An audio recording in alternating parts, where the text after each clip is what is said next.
Hi there, my name's Sophie and I'm a pelvic floor physio here at Proactive Pelvic Health Center. And today I want to talk a little bit about pain and pelvic pain.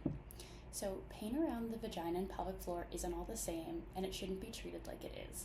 Understanding your anatomy is the first step in explaining your symptoms and getting the right diagnosis and treatment because it is not all the same and shouldn't be treated so. So here's a quick breakdown for some anatomy.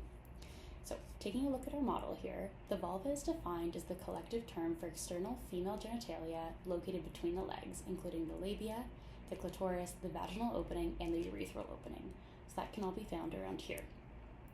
The vestibule is the sensitive area of tissue right around the vaginal opening on the outside, around here. And then the vagina itself is an internal muscular canal that looks like this, which leads to the cervix, and that can be found inside. So understanding those is the first important piece in being able to describe where symptoms are located. So 3 common conditions we see in this area are vaginismus, vulvodynia, and vestibulodynia.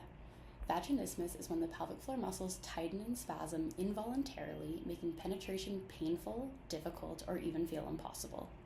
Vulvodynia, on the other hand, is a subset of pain which can often feel like burning or irritation without a clear cause and is going to be completely external.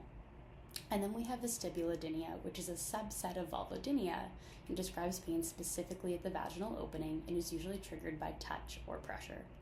So even if our symptoms feel similar, the source of pain between all of these is different, which means our treatment should be as well. A pelvic floor physio at the clinic can help guide the right treatment and plan based on a diagnosis.